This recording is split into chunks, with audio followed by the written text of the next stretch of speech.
fortaleza, que nuestra fe pueda crecer, que hoy podamos encontrar el consuelo que nuestro corazón necesita, que hoy podamos encontrar y visualizar el plan de salvación que tienes para cada uno de nosotros.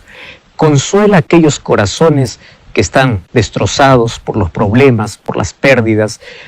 Abraza a aquellas personas que hoy están necesitando de salud, hoy están necesitando de solucionar diversos problemas de la vida, hoy están necesitando ser consolados porque perdieron un ser querido. Y hoy queremos que tu palabra, como siempre, pueda traernos aquella esperanza que necesitamos y podamos visualizar la salvación que tienes para nuestra vida. Danos tu bendición, queremos estudiar tu palabra y pedimos que estés con nosotros en el nombre de Jesús. Amén. Yo quiero que tú puedas abrir tu Biblia en el libro de Hechos, capítulo 16. Allí narra una historia espectacular. Hechos capítulo 16, a partir del versículo 16 en adelante, dice así: Aconteció que mientras íbamos a la oración, nos salió al encuentro una muchacha que tenía espíritu de adivinación.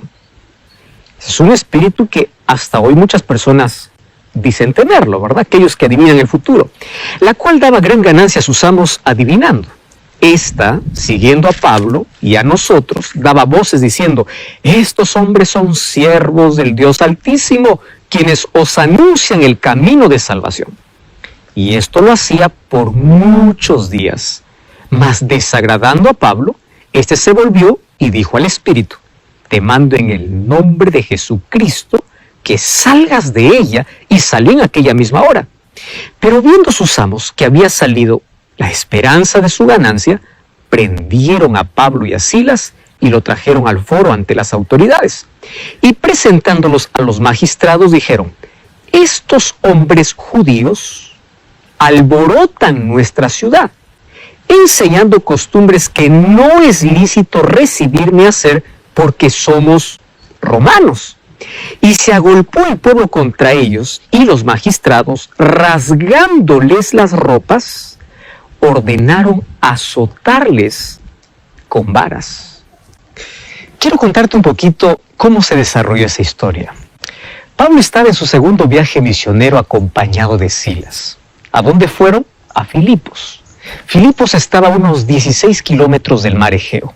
Y tenía este nombre porque hicieron en homenaje a Felipe II de Macedonia.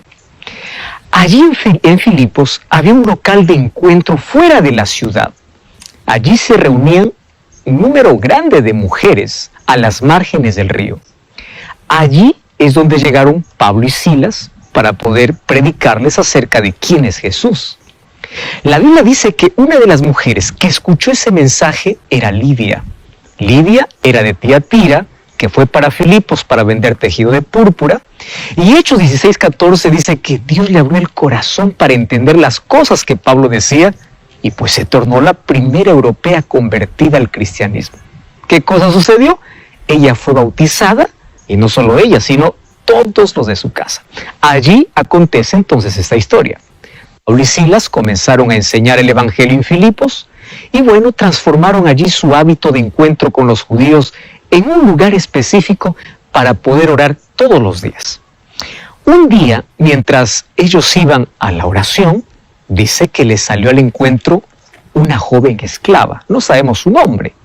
Ella tenía un espíritu de adivinación. Las personas la aceptaban como la voz de Dios. Mucha gente la consultaba sobre su futuro. Y bueno, esto hacía que pueda producir mucha ganancia para sus amos. Esta muchacha siguió a los 4 misioneros, quien era Pablo, Silas, Timoteo y Lucas. Y a medida que los seguía, pues iba gritando. ¿Y qué cosa gritaba? Estos hombres son siervos del Dios Altísimo, y ellos son los que anuncian el camino de salvación. Esta endemoniada lo siguió por varios días gritando lo mismo. La pregunta es: ¿qué tenía que ver el diablo con la misión de Pablo y su grupo? Pues nada a favor. Su comunicación no tenía el propósito de ayudarlos. Lo que quería Satanás era perjudicarlos. ¿Sabes que la estrategia del demonio era malignamente ingeniosa? Porque quería mezclar su propia obra con la obra de estos misioneros. Entonces, al anunciar la obra que ellos hacían, estaba distrayendo la mente de las personas y estaba obviamente induciendo a la multitud a pensar que la obra que hacían los misioneros era del mismo poder que manejaba a esta muchacha que tenía el espíritu de adivinación. Bueno, aunque esta muchacha decía verdad sobre los apóstoles, lo que estaba haciendo era distraer a la multitud y engañar a los oyentes. La paciencia de Pablo, pues soportó por muchos días. Así como Dios tiene paciencia con los pecadores, pero llega un momento que no dura para siempre. Un día Pablo, bajo la inspiración del verdadero poder que conducía su obra, que era el Espíritu Santo, le dijo al demonio que controlaba a esta muchacha: en el nombre de Jesucristo, yo te mando que salgas de ella. Y el demonio salió. La mujer quedó libre del demonio. Y bueno, ya no podía más adivinar. Y su silencio era una prueba evidente de que el poder que había operado en ella era muy diferente al poder que actuaba en Pablo. Bueno, había obedecido la orden y nada más podía hacer, nada que ir en contra de los predicadores que anunciaban el Evangelio. Ahora, aunque la endemoniada quedó en paz no quedaron sus amos. ¿Sabes que los dueños de esta esclava vieron que se acabó pues su fuente de ingreso? Y ellos quedaron con mucha ira y llevaron a Pablo y Silas hacia los magistrados. ¿Para acusarles de qué? ¿De perturbaciones? Ahora, esta era su venganza porque Pablo había destruido el negocio de ellos. Así que prendieron a Pablo y Silas, dice que lo arrastraron en la ciudad y lo llevaron para acusarlos a las autoridades. ¿Más de qué lo podrían acusar? Si ellos no habían hecho ningún mal. Pero los amos de esta ex endemoniada pues no estaban interesados en realizar acciones justas. Lo único que les preocupaba era que habían perdido sus ganancias engañosas y ahora ellos querían destruir a quien consideraban responsable de su pérdida. ¿A quién? A Pablo y Silas. Fíjate que la ambición de riquezas injustas siempre enceguece. Entonces estos hombres fueron acusados delante de los magistrados. ¿De qué manera? Así: estos hombres son judíos y alborotan nuestra ciudad. Ellos enseñan costumbres prohibidas que los romanos no podemos practicar. Y sabes que esto era totalmente falso, porque los apóstoles no habían enseñado hasta aquí nada de lo que Roma había prohibido. Y claro que en Roma había judíos y sus prácticas religiosas eran legalmente toleradas. Pero la ambición, la codicia, siempre distorsionan la visión. Destruyen lo mejor y es lo peor que hay en el espíritu humano, porque hacen a una persona iracunda y violenta. Y esto fue una de las mayores injusticias contra estos hijos de Dios que estaban predicando el Evangelio. Sin embargo, parece que lo injusto siempre atrae a los injustos, ¿verdad? Porque el pueblo se juntó con violencia contra Pablo y Silas.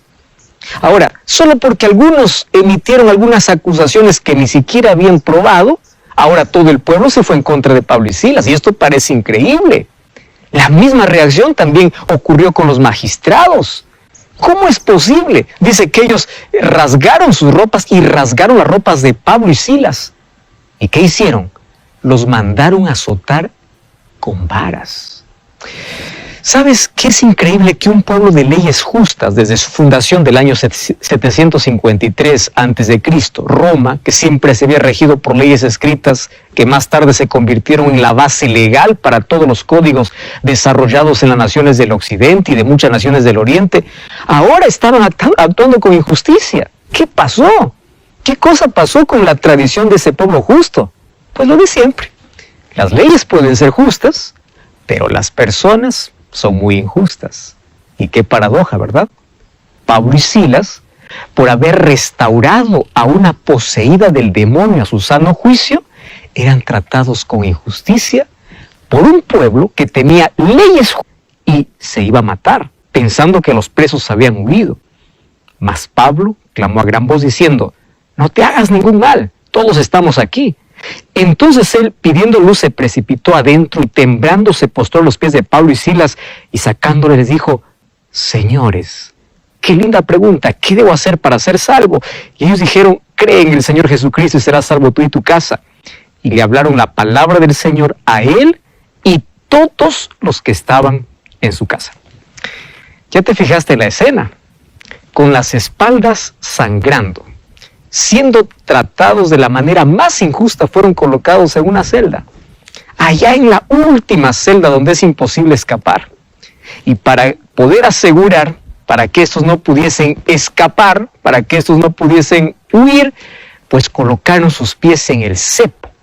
El cepo era un instrumento ideado para sujetar, para retener o para inmovilizar a las personas. El carcelero solamente cumplía órdenes, tenía que mantenerlos seguros de cualquier modo. Y él sabía que para poder tenerlos bien a esos prisioneros, tenía que imposibilitarlos de poder caminar. Y ahí estaban Pablo y Silas, allí en ese ambiente frío, donde hay mucha gente que hace mucho tiempo no ve la luz del sol, donde solamente ven 4 paredes, donde solo se escuchan llanto, gritos, lamentos, donde solo se escuchan cadenas. Sin embargo, estos dos, Pablo y Silas, no gritan, no insultan, no reclaman, solo cantan y oran. Sus espaldas están llenas de surcos por los látigos, está llena de sangre, pero ellos, en lugar de reclamar, se ponen a cantar. Sabes que no es fácil adorar cuando las espaldas están sangrando, cuando no tienes todas las respuestas para las preguntas que tienes, pero sigue confiando, porque los hijos de Dios también sufren injusticias, porque están en un mundo cruel, en un mundo injusto, donde el príncipe de las tinieblas disfruta cuando los hijos de Dios sufren. Recuerda, José entró en un pozo de manera injusta. Daniel entró en una cueva de leones de manera injusta. Los amigos de Daniel entraron en un horno de fuego de manera injusta. Pablo y Silas entraron en la cárcel de manera injusta. Pero Dios nunca los abandona. Él siempre recompensa la fidelidad. Y te recuerdo que detrás de cada circunstancia difícil siempre hay un propósito mayor. Porque lo que el diablo usa para poder destruir a los hijos de Dios, Dios lo puede revertir y Dios lo puede usar para tu mayor bendición. Recuerda el texto, a los que aman a Dios, todas las cosas cooperan para bien. ¿Qué sucedió? Era la medianoche, Pablo y Silas estaban orando y estaban cantando himnos, estaban alabando la grandeza y el poder de Dios. De repente un terremoto muy grande movió desde los cimientos de la cárcel. De manera muy extraña, se abrieron las puertas como si alguien de manera intencional lo hubiera hecho. Y como si una mano poderosa estuviera en acción, pues allí cayeron las cadenas de todos los presos. ¿Qué sucedió? En ese instante, el carcelero despertó. Y al ver el cuadro de destrucción, al ver las puertas abiertas, al ver los presos sueltos, sin que él pudiera hacer nada para poder detenerlos, él pensó que todo eso ocurrió mientras él dormía. Así que allí pensó lo siguiente: perdí todo. Y la ley romana era implacable con él, porque exigiría su vida como castigo por ser irresponsable, por haber dormido y permitiendo que los presos salieran. Entonces, este carcelero, al verse en esa situación, al no encontrar una solución, quiso matarse. Eso era la única salida que vio. ¿Para qué pasar por la deshonra?, pensó él, si el resultado al final sería lo mismo. ¿Qué hizo? Tomó su espada, totalmente decidido. Cuando estaba a punto de ejecutarse a sí mismo, escuchó la voz de Pablo: no te hagas ningún mal, todos estamos aquí. ¿Qué hizo? Él buscó una luz y allí, con toda la ansiedad en la boca de su estómago, corrió de manera precipitada en toda la cárcel donde estaban Pablo y Silas. Y allí el carcelero comenzó a temblar de miedo.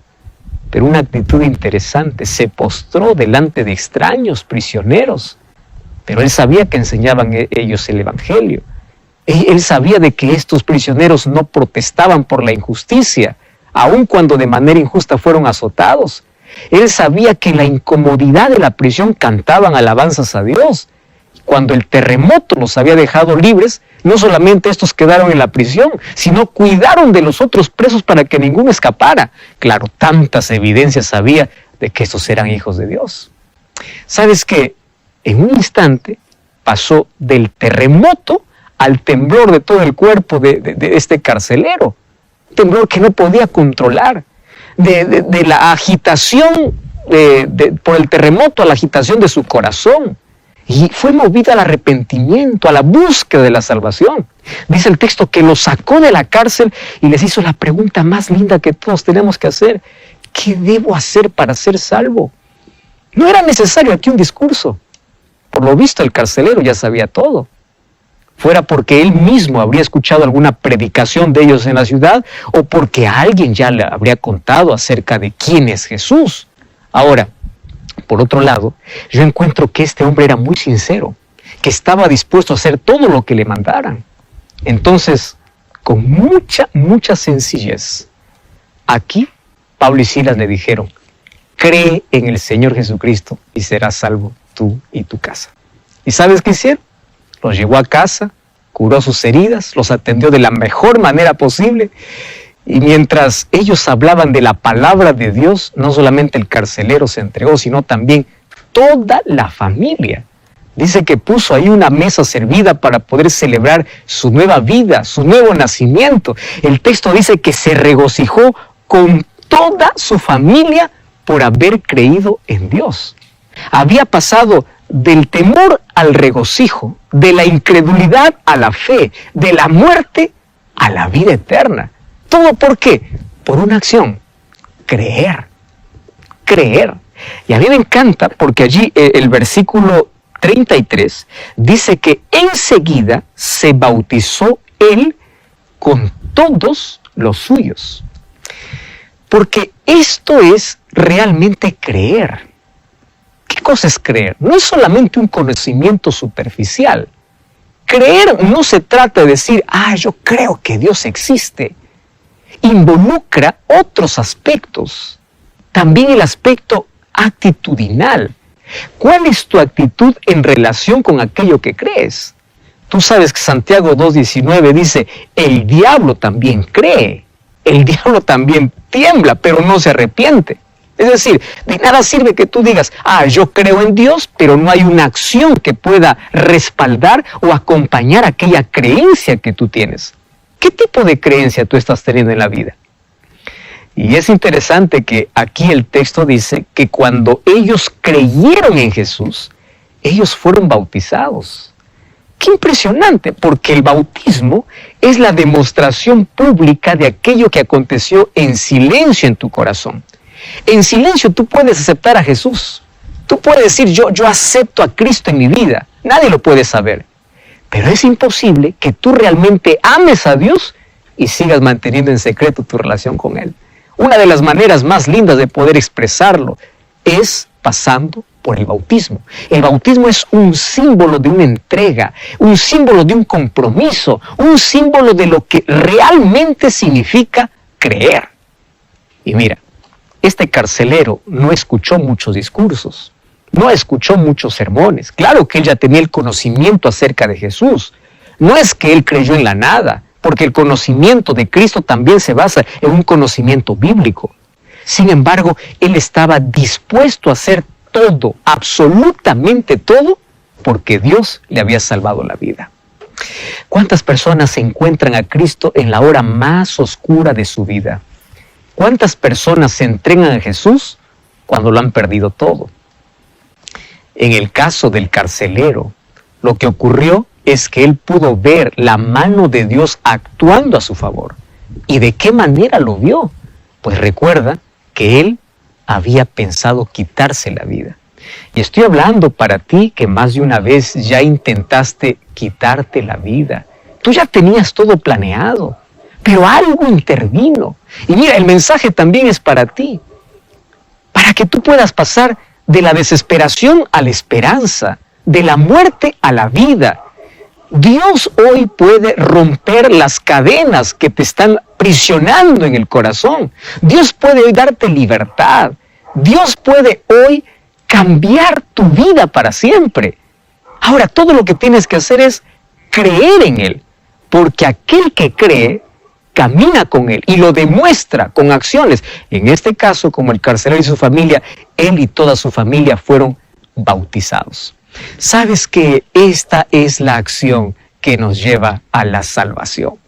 La incredulidad, la duda, las excusas te cierran las puertas del cielo, pero creer y aceptar en la gracia de Jesús te abre un nuevo horizonte, te cambia la visión de la vida.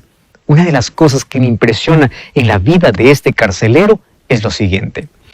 Antes de conocer y de entregarse a Jesús, su vida giraba alrededor de un trabajo. Lo que más le importaba es lo que dijeran sus jefes o el emperador. Tanto así que en el momento que él pensó que tenía que dar cuentas a sus superiores, pensó que la vida acabó. En el momento que pensó de que el trabajo se acabó, su vida acabó. ¿Cuántas personas hoy también su vida gira alrededor de cosas, de personas, de circunstancias? La vida de muchas personas está atada.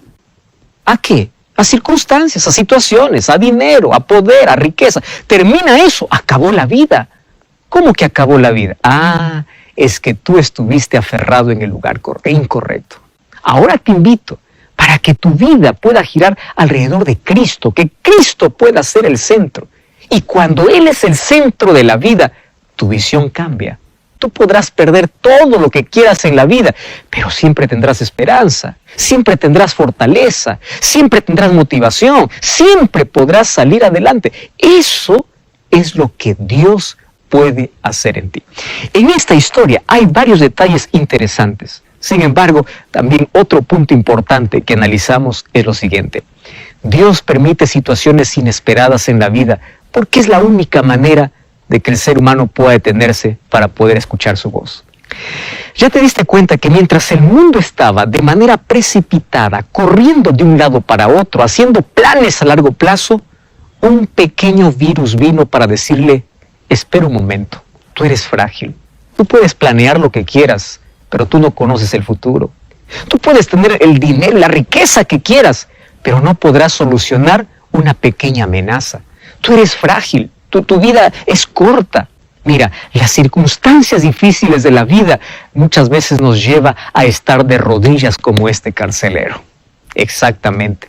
Porque son en los peores momentos, cuando nuestro mundo se cae, cuando nuestra vida se desmorona, cuando nuestro corazón está hecho pedazos, donde reconocemos nuestra fragilidad.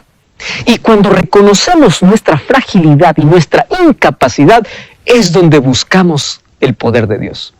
¿Ya te diste cuenta que este carcelero nunca hubiese creído, nunca hubiese aceptado a Cristo si no hubiese sido por un evento difícil en la vida? Si no hubiese sido porque un momento creyó que perdió todo en la vida, si en un momento él hasta no quiso quitarse la vida. Los momentos más oscuros de la vida pueden resplandecer con la luz de la esperanza que Cristo te da. Tus días más oscuros pueden tornarse en bendición cuando tú te colocas de rodillas en la presencia de Dios y haces la pregunta más linda que ya escuchamos hoy. ¿Qué debo hacer para ser salvo? ¿Qué cosa es lo que tengo que hacer para ser salvo? Y la respuesta es simple, es corta, es sencilla. Cree. Deja a un lado tu incredulidad, deja a un lado tu rechazo, deja al lado tu excusa, deja al lado las cosas que te impiden entregarte a Jesús. Cree en el Señor Jesucristo, pero no solamente digas, pues yo creo con mi conocimiento intelectual, cree con tus acciones, cree con tu vida. Hazlo evidente. Todo aquel que dice creer no se quede en la inactividad, porque la fe siempre te lleva a la acción. ¿Entendiste? La fe te lleva a la acción. Entonces voy a hablar para ti que estás pasando por una situación difícil, para ti que estás en la camilla de un hospital, para ti que estás enfermo en casa, para ti que estás pasando por la mayor crisis de tu vida, para ti que todo es oscuro, tu visión es oscura, parece que no hay solución y dijiste como el carcelero, yo no quiero vivir más. Déjame decirte algo.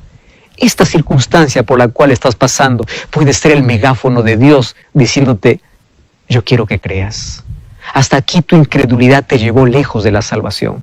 Hasta aquí tu incredulidad cerró las puertas del cielo. Hasta aquí tu incredulidad te llevó al fracaso. Pero hoy levanta tus ojos. Hay un Dios que te dice, cree en mí. Y aquí hay una palabra para ti. Cree en el Señor Jesucristo. Y demuestra que crees en Él caminando con Él. Demuestra que crees en Él entregando tu vida a Él sin miedo, sin reservas. Y verás cómo la vida cambia, cómo la vida de tristeza se convierte en una vida de regocijo. ¡Qué maravillosa manera de poder concluir esta historia diciendo lo siguiente! Que después que ellos fueron bautizados, ellos se regocijaron por haber creído en Dios. La fe trae regocijo. La incredulidad siempre trae desgracia para la vida. Y en el nombre de Dios yo te invito a creer. Creer va más allá del conocimiento intelectual, va a una acción que tienes que tomar. No importa la situación por la cual estás pasando. Dios todos los días te invita, Dios todos los días te llama, Dios llama tu atención de diferentes maneras y a veces hasta permite el dolor en la vida, hasta permite que toques fondo en la vida, hasta permite que caigas a lo más profundo de la vida, porque es la única manera de que tú reconozcas que necesitas de Dios. ¿No te parece que la circunstancia difícil por el cual tú estás pasando es un llamado de Dios para creer? ¿No te parece que el dolor por el cual estás pasando es la invitación que Dios tiene para ti para llevarte al cielo? ¿No crees que es hora de dejar nuestro rechazo, nuestras excusas y nuestra incredulidad? Porque solamente hay alegría para aquel que cree. Mas allí viene una pregunta más. Y la pregunta es la siguiente. La fe, o aquí dice que el carcelero creyó. ¿Cómo esto lo puedo aplicar en mi vida práctica? ¿Qué cosa es realmente creer? ¿Hacia dónde me lleva la fe? Pues eso, ahora lo vamos a entender.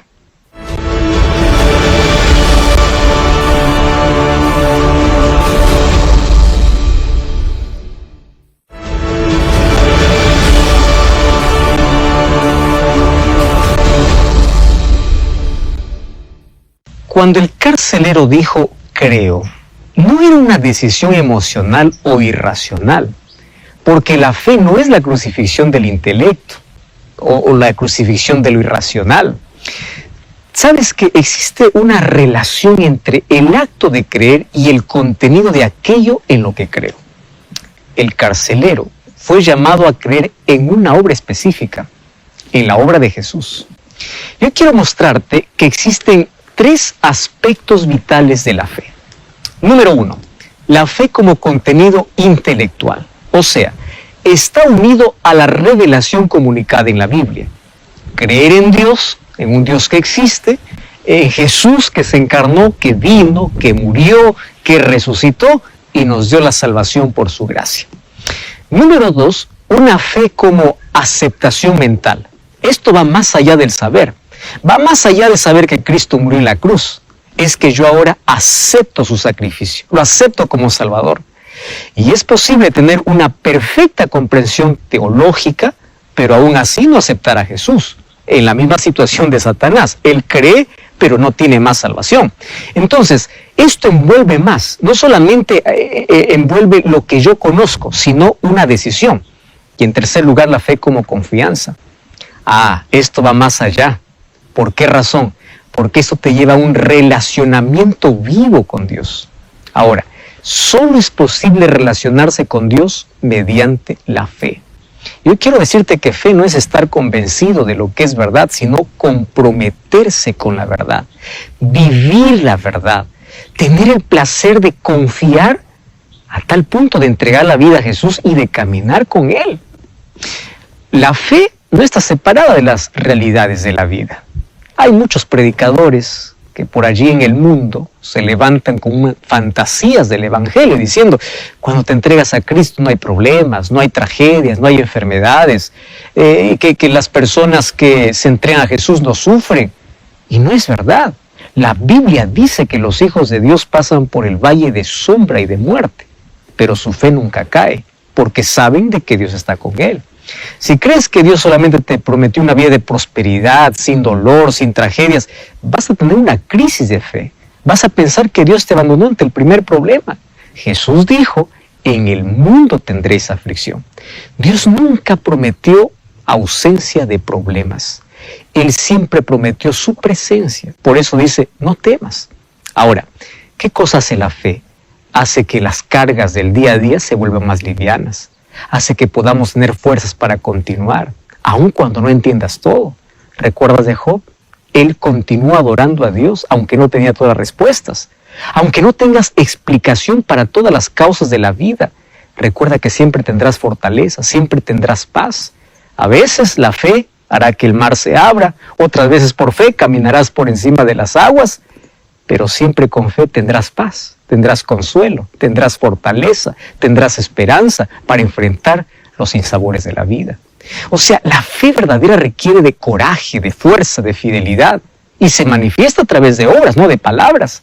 Recuerda que Abraham, por amor a Jesús y por fe, fue capaz hasta de sacrificar a su propio hijo. Claro que Dios no lo permitió, porque el fruto de la fe es la obediencia. Entonces, no somos llamados solamente a creer, sino a ser fieles a Dios. La fe que justifica es aquella que tienes un deseo vivo de obedecer, de vivir en armonía con la voluntad de Dios. O sea, la fe requiere de vivir, más que de profesar, más que de entender la teología, la verdad. Es un compromiso con la voluntad de Dios, es ser fiel a la palabra de Dios. Esa es la fe que produce alegría, esa es la fe que tenía este carcelero. Ahora, fíjate, muchos se preguntan, ¿dónde está Dios en la injusticia? Pedro o Pablo y Silas, ellos enfrentaron las mayores injusticias de la vida. Y hay situaciones que tú nunca vas a entender. Van a haber días tan oscuros donde tú vas hasta desconfiar o no sentir de que Dios está a tu lado. Por eso es que nunca coloques tu fe en tus sentimientos, porque nuestros sentimientos están manchados por el pecado y nuestros sentimientos pueden estar equivocados. Hay personas que dicen, yo no siento que Dios está conmigo.